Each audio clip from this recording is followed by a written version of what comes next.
gate.iit Kanpur मतलब IITK.ac.in ये website खोलना है।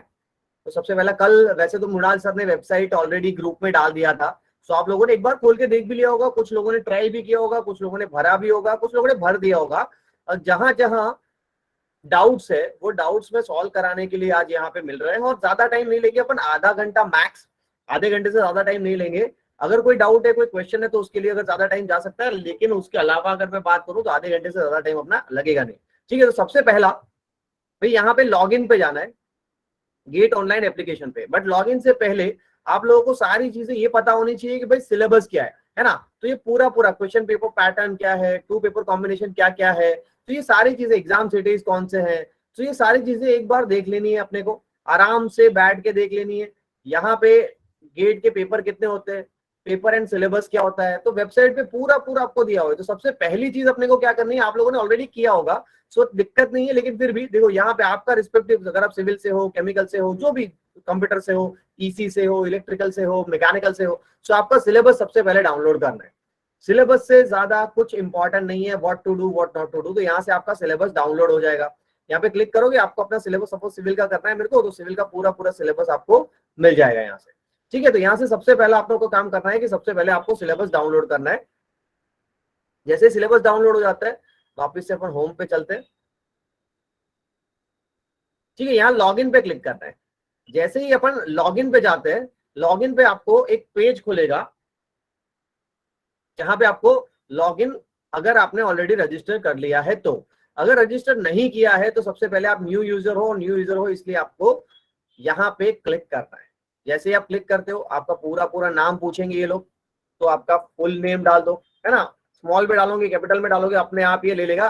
फर्स्ट नेम देखो यार, ध्यान में रखिएगा, सबसे पहला गलती जो स्टूडेंट्स करते हैं, जो एड एक्लेवर का फॉर्म भरने में बोलता हूँ, वहां पे भी आपका सबसे पहला गलती क्या होता है भाई, आपका जैसे ही आप आधार कार्ड देखते हो, तो आधार कार्ड में क्या होता है, आधार कार्ड में पहला सरनेम लिखा होता है ना। बट सरनेम अलग चीज है भाई, तो आधार कार्ड के हिसाब से नाम डालने मत जाना। फर्स्ट नेम का मतलब होता है आपका पहला, आपका खुद का नाम।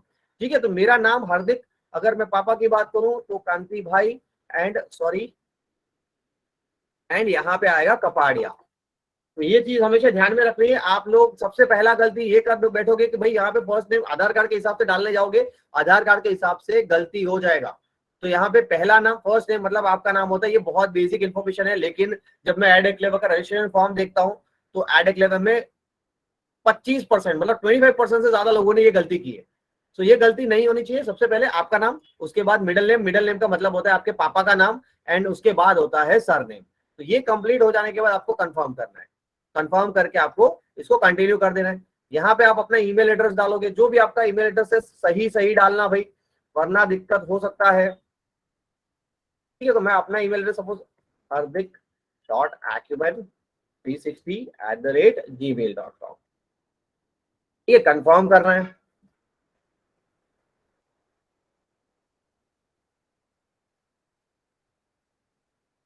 कंट्री इंडिया है, मोबाइल नंबर आपको डाल देना है 9377664534। कंफर्म।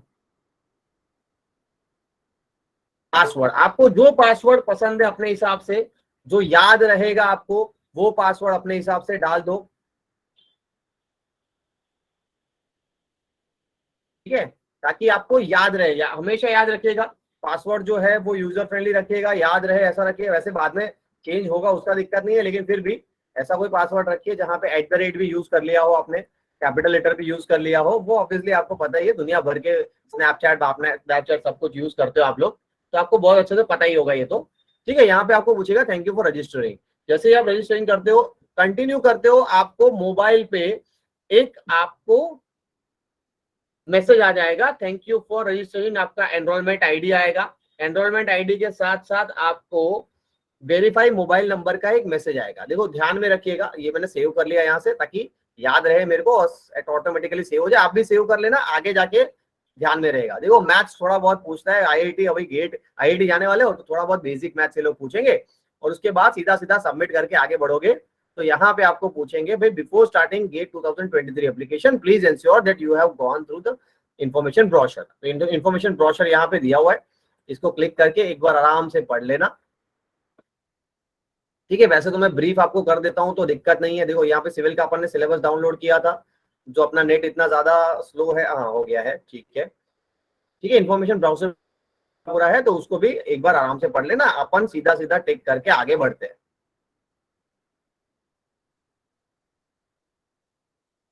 ठीक है, अब सबसे इंपॉर्टेंट चीज जिसका मैक्सिमम स्टूडेंट को डाउट है कि सर यहाँ पे दो पेपर का बोला गया है, दो पेपर का मतलब क्या होता है ना। यहाँ पे आपको एक पेपर देना है या दो पेपर देने हैं। तो सबसे पहली चीज भाई, आप लोग अगर 2024 के लिए अपियर कर रहे हो, 2024 के लिए अपियर कर रहे हो, अभी आपका सिलेबस में अभी तीन चार सब्जेक्ट ही खत्म हुए होंगे, 3 या 4 या 5 सब्जेक्ट खत्म हो चुके होंगे। तो जितने भी सब्जेक्ट आपके खत्म हुए हैं अभी के लिए, ठीक है, तो आप, मैं प्रिफर ये करूंगा कि आप एक सब्जेक्ट के लिए जाओ। बट अगर आपको लगता है, जैसे अगर आप मैकेनिकल वाले हो, या पूरा पूरा दिखाता हूं, पूरा डिटेल में आपको समझाता हूं। सपोज अगर मैं एक पेपर के लिए जा रहा हूं, तो एक पेपर है कोई भी जो मेरा मेन पेपर है उसी के बारे में, सपोज मैं केमिकल का हूं या मैं कंप्यूटर साइंस का हूं, तो कंप्यूटर साइंस टिक करूंगा और कंटिन्यू करके मैं आगे बढ़ूंगा, हो गया काम खत्म।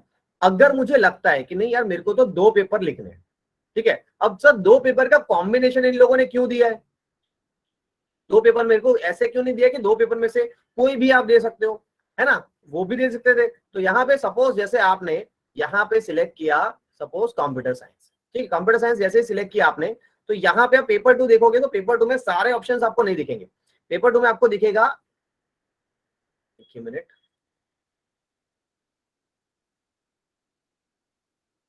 ठीक है, टू पेपर कॉम्बिनेशन, यहाँ पे मैं सिलेक्ट करता हूँ कंप्यूटर साइंस, कंटिन्यू करते हैं अपन। अब कंटिन्यू करने के बाद यहाँ पे आपको दिखेगा geometrics engineering, electronics and communication engineering, mathematics, physics and statistics. So इन पांच में से कोई भी पेपर को आप सिलेक्ट कर सकते हो एज एन पेपर टू, सारे के सारे। इसके दो रीजन है, एक, इससे कोई मिलता जुलता, मतलब कंप्यूटर साइंस से मिलता जुलता कोर्स होना चाहिए। जैसे मैथ्स बहुत डेप्थ में आता है, जियोमेट्रिक्स जो है वो सर्वेइंग साइड आता है, लेकिन थोड़ा बहुत रिसर्च ओरिएंटेड सब्जेक्ट है, तो सिविल रिलेटेड जो सब्जेक्ट है थोड़ा बहुत, है ना। यहाँ पे एक पहला जो है ईसी एंड कंप्यूटर दोनों साथ साथ में ही चलते हैं, अपना पूरा करियर आप एमटेक तक आपका पूरा पूरा साथ चलेगा।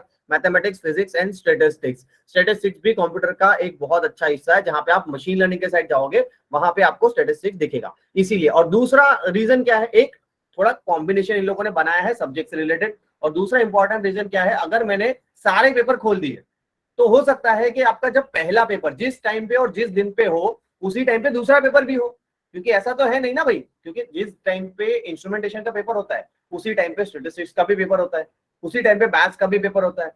तो ये चीज हो सकता है कि अगर आप उसी टाइम पे पेपर उसी टाइम पे हुआ तो दिक्कत हो सकती है ना, इसीलिए इन लोगों ने कॉम्बिनेशन बनाया।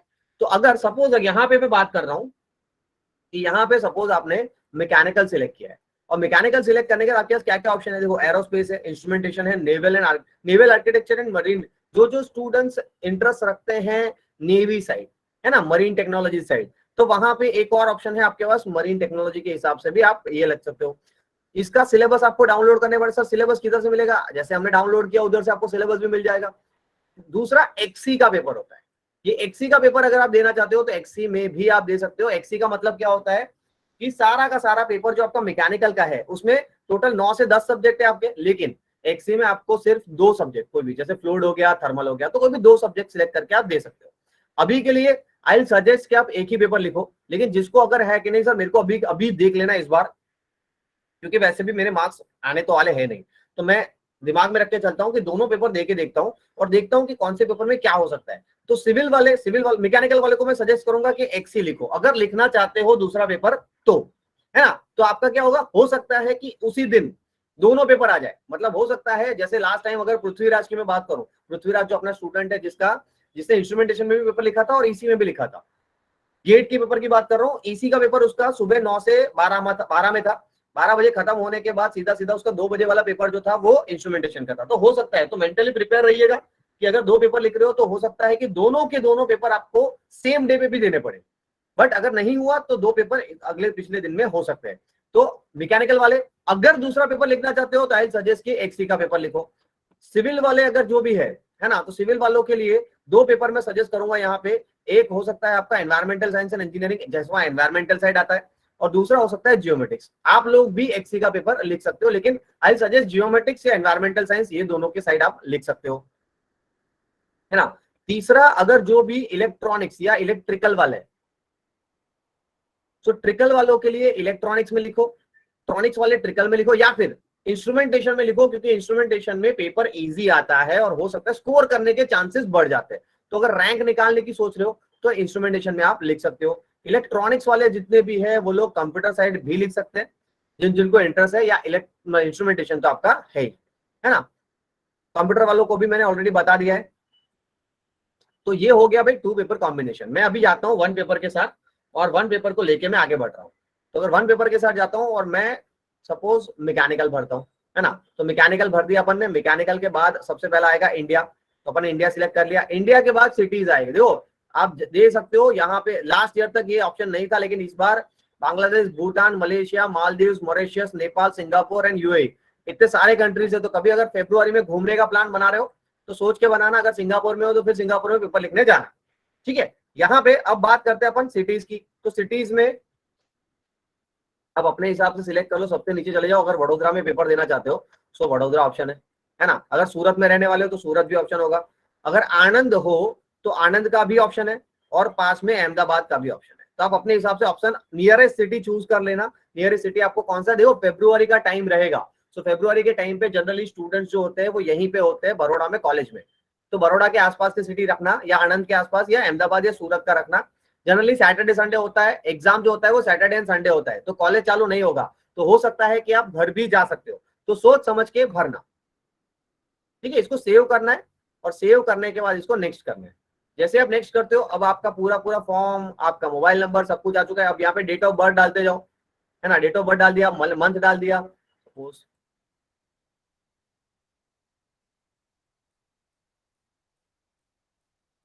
कंटिन्यू, ठीक है। मेल, इंडियन, जनरल,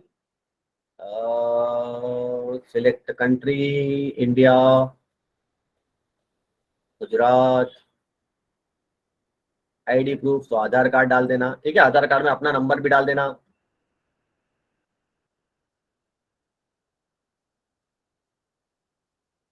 10 डिजिट का नंबर होगा, या फिर आप सीधा सीधा, सॉरी, इसको तो सीधा ही डाल देते हैं, 2 3 4 और 12, ठीक है। 12 डिजिट का नंबर अपने डाल दिया।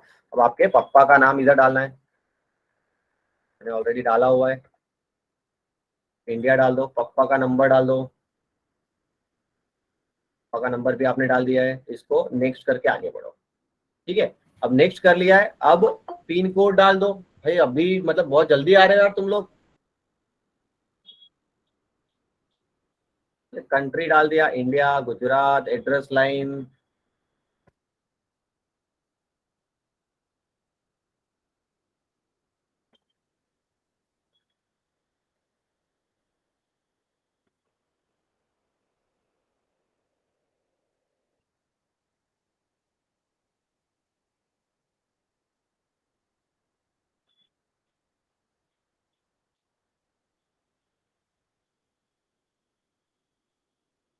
ठीक है। वडोदरा वेस्ट अपने आप आ जाएगा, क्योंकि मैंने पिन कोड यहाँ पे डाला हुआ है। सेव किया, सेव करके नेक्स्ट किया, ठीक है। फिर कॉलेज पिन कोड, अब आपका जो कॉलेज होगा, कॉलेज का पूरा पूरा डिटेल्स यहाँ पे गेट वालों को चाहिए। सो बहुत ध्यान से भरिएगा। अगर आपका एमएसयू है तो एमएसयू के आसपास का पिन कोड होगा। अगर आपका एसयूएनआईटी सूरत है, अगर आपका एलडी है, अगर आपका एसवीआईटी है, अगर आपका डीडीआईटी है, अगर आपका बाबरिया है, बिट्स है, जो भी केपीजीयू जो भी है, उस हिसाब से आपका पिन कोड होगा। तो ध्यान में रखिएगा, आपका जो भी पिन कोड है वो सोच समझ के डालिएगा। कॉलेज के वेबसाइट पे या कॉलेज के आईडी कार्ड पे जो कॉलेज का एड्रेस होगा उस पे उसका पिन कोड रहेगा, ठीक है। तो यहाँ पे आप कॉलेज का पिन कोड डालोगे। कॉलेज का पिन कोड डालने के बाद आप इंडिया ऑटोमेटिकल गुजरात आ जाएगा, गुजरात वेस्ट आ जाएगा। फिर इंस्टीट्यूट का रजिस्ट्रेशन नंबर, तो आपका कॉलेज का एडमिट कार्ड, मतलब आपका जो आईडी कार्ड होगा, आईडी कार्ड में आपका रजिस्ट्रेशन नंबर या रोल नंबर, तो आईडी कार्ड में जो होगा ना आपका 21 EC समथिंग होगा, या 22 EC समथिंग होगा, जो भी होगा उस हिसाब से आपको डालना है। 20 EC, 22 EC, 21 EC जो भी है, या CE जो भी है, उस हिसाब से आपको डालना है, ठीक है। तो आप अपने हिसाब से उसको 21 EC 402 या जो भी होगा उस हिसाब से आप डालोगे। क्वालिफाइंग डिग्री, अगर आपका बीई है तो बीई डालोगे, अगर आपका बीटेक है सो बीटेक डालोगे। तो उस हिसाब से यूनिवर्सिटी है तो आप अपने डिग्री सर्टिफिकेट को देख लेना, डिग्री के हिसाब से आपको डालना है। डिसिप्लिन आपका कौन सा है, तो आपका जो भी है, इलेक्ट्रॉनिक्स है, इलेक्ट्रिकल है, उस हिसाब से आपको डाल देना है। सपोज आपका केमिकल टेक्नोलॉजी है सिविल इंजीनियरिंग है, सिविल एंड एनवायरमेंट है, सिविल जो भी है आपको उस हिसाब से डालना है। Have you graduated? नो, हम लोग अभी पढ़ रहे हैं तो ये नो आएगा। अगर ग्रेजुएट हो चुके हैं, अगर यस डाला तो फिर ये यस आएगा, ठीक है। तो अपने को नो डालना है। नो डाला, आपको 2022 में ग्रेजुएट होने वाले हो, 23 में या 24 में। 24 इज द लास्ट, मतलब 24 के 25 वाला नहीं भर सकता। जो 24 में ग्रेजुएट होने वाला है, जो अभी थर्ड ईयर में है, वही गेट दे सकता है। थर्ड ईयर वाला ही एलिजिबल है, इसलिए 2024 जो थर्ड ईयर वाले 2024 सिलेक्ट करेंगे, जो फाइनल ईयर वाले हैं वो 2023 सिलेक्ट करेंगे, ठीक है। डिग्री अवॉर्डिंग यूनिवर्सिटी, यूनिवर्सिटी कौन सा था आपका? तो एक होगा आपका कॉलेज का नाम, एक होगा आपका यूनिवर्सिटी का नाम। एमएस यूनिवर्सिटी वालों के लिए दोनों यूनिवर्सिटी एमएस यूनिवर्सिटी आएगा। अगर मैं एसयूआईटी की बात करता हूं तो यहाँ पे जीटीयू आएगा, है ना, गुजरात टेक्निकल यूनिवर्सिटी आएगा, एंड यहाँ पे आपका एसयूआईटी आएगा, ठीक है। तो ये अपने आप आ जाएगा, देखो। तो आपका जो भी कॉलेज है वो अपने आप आ जाएगा, नहीं आया तो आपको लिखना पड़ेगा। ये सर डाल वो दिया, उसके बाद में बीवीएम ऑटोनॉमस है तो उसमें क्या भरने का? बीवीएम आपका ऑटोनोमस है ना, तो बिरला या सीवीएम यूनिवर्सिटी आएगा ना आपको। मतलब वो सीवीएम के तो अंदर नहीं आता पता वो। नहीं, चेंज होता रहता है वो। तो कॉलेज कॉलेज को पूछ लो एक बार, कॉलेज वालों को पूछ लो कि सर ओके। यूनिवर्सिटी में ऑटोनोमस यूनिवर्सिटी तो है अपना, लेकिन यूनिवर्सिटी में हम कौन सा डाल सकते हैं, है ना। तो कॉलेज में जो भी फैकल्टी आपके हैं, या जो भी आपके ये एचओडी है, या जो भी फैकल्टी से आपका बनता है, अच्छा, उससे एक बार पूछ लो कि सर क्या डाल सकते हैं इसको, ठीक है। चलो, तो यहाँ पे सपोज आपने जीटीयू डाल दिया, यहाँ पे बिरला आता है क्या? हाँ, बिरला विश्वकर्मा महाविद्यालय आ रहा है, ठीक है। तो कॉलेज में तो आ जाएगा आपका, लेकिन एक बार यूनिवर्सिटी का आपका कॉलेज वालों से पूछ लेना कि कौन सा यूनिवर्सिटी लगेगा, ठीक है। यहाँ पे सब में सेव सेव करते जाना भाई। अब यहाँ पे इंपॉर्टेंट चीज क्या है भाई? फोटो।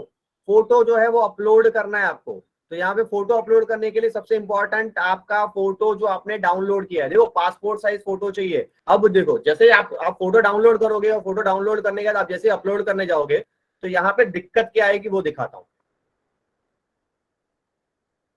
देखो, मैंने फोटो डाला, अब फोटो यहाँ पे जैसे मैं क्रॉप करने जाता हूँ, यहाँ पे क्रॉप इतना ही होता है। आपके साथ भी ये सेम चीज होगा। अब जैसे ही आप इसको क्रॉप करने के लिए बड़ा करोगे, तो यहाँ पे इशू क्या आएगा? Image width should be in the between 240 to 480 and current width is 494। अब मैं इसको बड़ा करूंगा, इसको ये करूंगा, इसको ऐसा करूंगा, जितना भी कर लूं मैं, लेकिन ये फोटो यहाँ पे रेड वाला एरर आ जाएगा।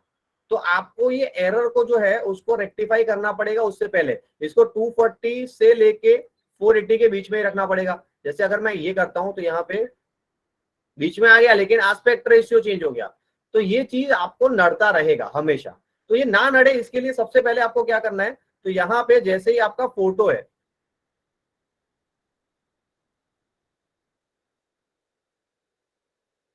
ये एकदम मतलब बेसिक वाली चीज है, लेकिन फिर भी आपको दिखा रहा हूं ताकि एटलीस्ट आप, काफी स्टूडेंट ये होता है कि सर ये वाला नहीं आता, है ना।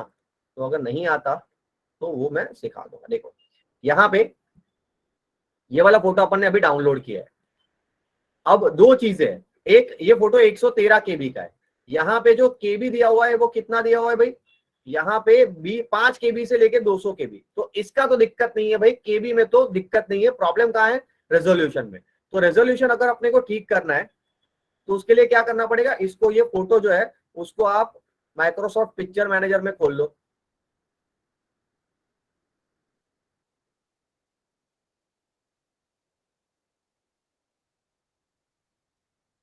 मेरा साबुन थोड़ा स्लो है, ठीक है। फिर इसके बाद एडिट पिक्चर में चले जाओ। एडिट पिक्चर में चलने के बाद आप रिसाइज कर दो। अब अपना मिनिमम देखो, कस्टम विड्थ एंड उसमें करो, तो ये 1024 से लेके 768 तक है। अपना मिनिमम क्या दिया है? 240 क्रॉस 340, 240 क्रॉस 320। तो मिनिमम ये है ना, तो अपने को थोड़ा इससे ज्यादा रखना है। इसको है ना 420 कर दो, ओके कर दो। इसको ओके कर दिया, अब इसको सेव कर दो, ठीक है। इसको सेव कर लिया। अब सेव करने के बाद वापस से अपलोड करने जाएंगे, हो सकता है थोड़ी बहुत गलती आए, तो इसको थोड़ा बहुत 420 से थोड़ा ऊपर नीचे कर देने का। देखो, एज सच तो कोई गलती आया नहीं है अपना, इतना परफेक्ट हो गया, इतना काफी है। अगर ये होता है तो देखो थोड़ा बहुत ऊपर नीचे करूंगा तो भी कोई इशू नहीं आएगा, ठीक है, इतने में हो जाएगा। तो इसको ये किया और डन चूजिंग साइज एंड इसको अपलोड इमेज कर दिया, अपलोड हो गया है। पहले ये चीज नहीं हो रहा था, अब ये अपलोड हो गया है। सेम चीज आपका सिग्नेचर में भी होगा, तो सिग्नेचर को भी आपको थोड़ा बहुत ऊपर नीचे करना पड़ेगा, है ना। यहाँ पे नेक्स्ट किया, देखो ये सिग्नेचर है। अब सिग्नेचर लंबा वाला है, ये वाला है, आपने जो भी क्रॉप क्रॉप किया है उसको रीसाइज पहले कर लो। अब पहले देख लो कि भाई सिग्नेचर का साइज जो है वो क्या दिया, 80/280। तो यहाँ पे इसको क्या करो आप 120 के आसपास कर लो, ठीक है, या इसको 200 के आसपास कर लिया, ओके कर लिया। अब ओके करने के बाद इसको सेव कर लिया। सेव करने के बाद वापस से मैं गया इस पे और करने के बाद इसको चूज किया और चूज करने के बाद इसको अपलोड किया। अब अपलोड करूंगा, यहाँ पे कुछ ऊपर नीचे होगा, है ना।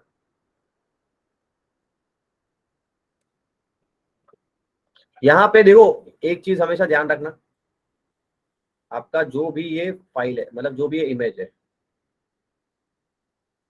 हाँ, अब ये थोड़ा ऊपर है मेरा, लेकिन आप ट्राई ये करना कि ये बॉक्स में आ जाए। देखो बाद में जाके एक प्रॉब्लम आता है, हर बार हर स्टूडेंट्स के साथ एक प्रॉब्लम आता है। एक, आपका जो बैकग्राउंड है वो एकदम वाइट होना चाहिए, ये येलो वाला या पीला वाला बैकग्राउंड मत करना। दूसरा, यहाँ पे जो आपका साइन है वो क्लियरली विजिबल होना चाहिए, उस पे मतलब बार बार बार बार बार बार लिख के पूरा पूरा खराब मत कर देना।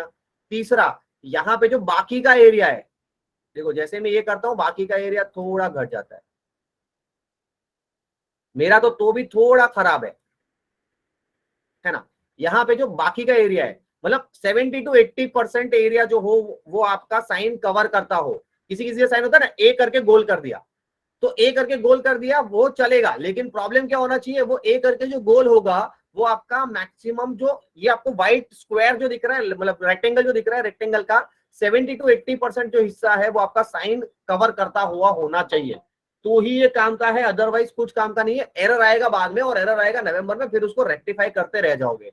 तो ये भी एक और चीज जो ध्यान में रखने की मैं बात कर रहा हूँ, वहां पे साइन का जो हिस्सा है वो 80%, 70 to 80% जो हिस्सा है वो आपका कवर करता हुआ होना चाहिए, ठीक है। यहाँ पे है मेरा मतलब 60% के आसपास है, लेकिन बहुत खाली जगह है, जो आप ट्राई करना कि वो ना बचे, ठीक है। तो आपका साइन देखो, ये साइन को आपके चेक के साथ कोई मिलाने नहीं आने वाला, तो ट्राई ये करना कि थोड़ा लंबा साइन, ताकि बाद में एरर ना आए, क्लियर। अब आपका आधार कार्ड का जो ये होगा, आधार कार्ड डालना, पान कार्ड भी डाल सकते हो, कोई इशू नहीं है, लेकिन आधार कार्ड डालोगे मोर ऑथेंटिकेटेड रहता है। तो यहाँ पे आधार कार्ड का एक पीडीएफ बना लेना ऑलरेडी, और ये पीडीएफ बना के ऑलरेडी उसको बना के रखना, और पीडीएफ पे सीधा सीधा अपलोड हो जाएगा। ये भी अपलोड हो चुका है, ठीक है। अब पूछेंगे कि भाई where did you first came to know, तो यहाँ पे हार्दिक सर तो लिख नहीं सकते, तो यहाँ पे क्या लिखोगे, ये 2023 पोस्टर, इंटरनेट सर्च, जो भी लिखना चाहते हो लिख सकते हो। एम्प्लॉयमेंट न्यूज ये अपने हिसाब से ये लोग करते हैं कि अगली बार हमको क्या एडवर्टाइजमेंट करनी है, तो आप कोई भी आपको जो भी सही लगता है वो देके खत्म कर देना, ठीक है। तो ये हो गया भाई आपका एप्लीकेशन फॉर्म कंप्लीट।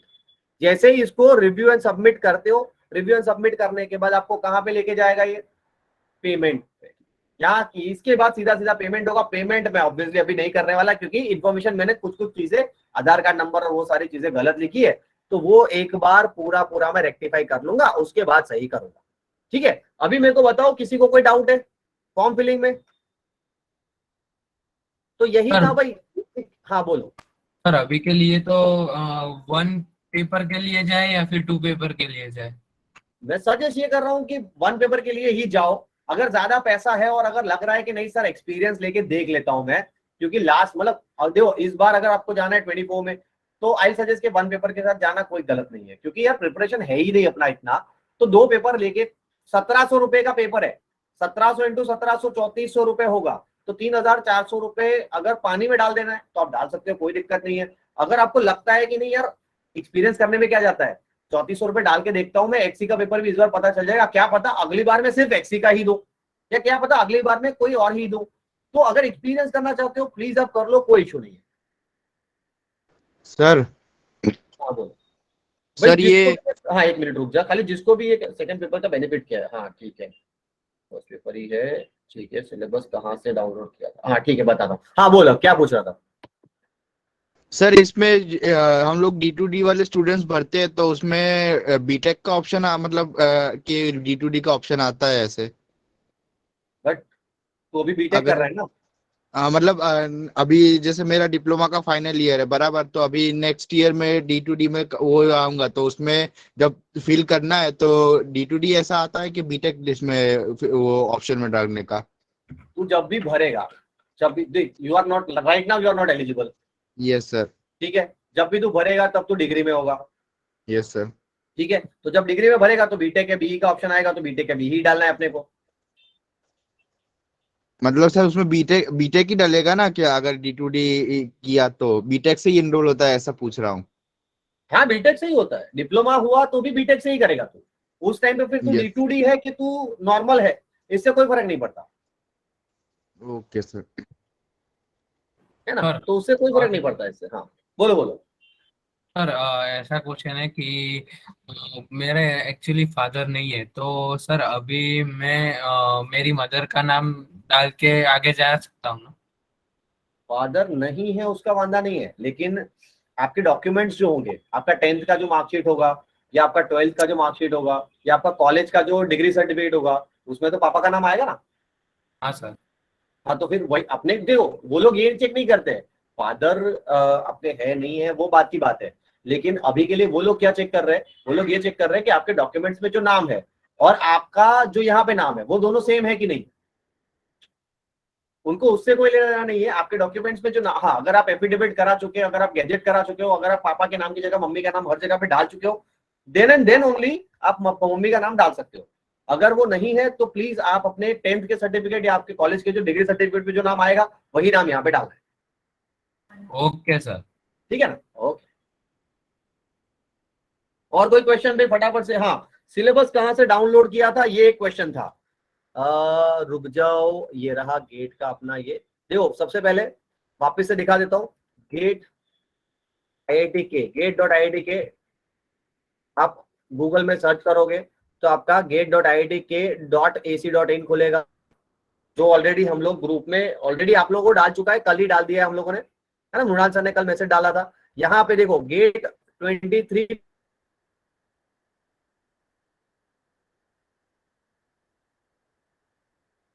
पेपर्स, यहाँ पे पेपर एंड सिलेबस है, पैटर्न है, 2 पेपर कॉम्बिनेशंस भी है। सो यहाँ पे पेपर एंड सिलेबस में जाए के बाद यहाँ पे सिविल है, केमिकल है, सारा है, तो यहाँ से आप डाउनलोड कर सकते हो। देन 2 पेपर का बेनिफिट कुछ नहीं है यार, 2 पेपर बेनिफिट सिर्फ इतना है, देखो ऑनेस्टली बोलूं तो 2 पेपर भरोगे 1700 रुपए भरोगे तो सरकार का फायदा है, एक सीधा सीधा सवाल। दूसरा, आपको चॉइस दे रही है लोग कि अगर आप जैसे कुछ स्टूडेंट्स ऐसे होते हैं ना जिनको लगता है कि भाई मैं ईसी तो लिया है, लेकिन मैं ईसी की जगह पे मैं कंप्यूटर लेता तो मेरा करियर सेट हो जाता है, मेरे को तो जाना, मेरे को कंप्यूटर के सब्जेक्ट में इंटरेस्ट है। सो आपको गेट ऑप्शन दे रहा है कि भाई तू कंप्यूटर में भी भर, तेरे को भरना है तो कंप्यूटर में भी भर, और कंप्यूटर में भर के तू रिजल्ट लाके दिखाना चाहता है तो दिखा सकता है। That is the only thing, only benefit कि अगर जो स्टूडेंट्स अंदर से ऐसे है कि नहीं सर मेरे को ये वाला पेपर भी लिखना है, तो आप लिख सकते हो। मैकेनिकल सिविल में एक्सी का पेपर आता है जहां पे आपको कोई भी 2 पेपर, जैसे अगर मैकेनिकल के हो, मैकेनिकल में अगर ये बोला गया है कि भाई मैकेनिकल में आपने एक्सी का पेपर लिखा है, एक्सी का मतलब क्या होता है, आप थर्मल भी लिख सकते हो, फ्लूइड, मतलब 2 पेपर 2 सब्जेक्ट चूज करने हैं। 15 मार्क का आपका जनरल एप्टीट्यूड, 15 मार्क का आपका मैथ्स, एंड बाकी का 70 मार्क के 2 सब्जेक्ट, मतलब 35 मार्क के 2 सब्जेक्ट। तो वैसा करके भी आप लिख सकते हो, लेकिन फिर चॉइसेस जो है वो नैरो हो जाते हैं। जैसे मैकेनिकल के लेकर 16 सीट्स है, तो 16 में से एक्सी वाला एक ही सीट भर सकता है। तो जैसे जैसे आप नैरो ऑप्शन करते जाओगे वैसे वैसे आपके चॉइसेस भी नैरो होते जाएंगे।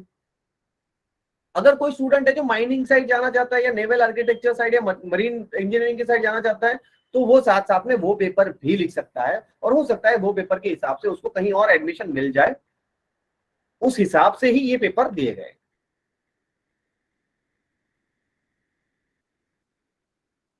मेन तो अपना फर्स्ट पेपर ही है, बस परफेक्ट। मेन तो फर्स्ट पेपर ही है, और मेन क्या आप, मैं सजेस्ट यही करूंगा एक ही पेपर लिखो यार, एक तो लिख लो पहले ढंग से, है ना।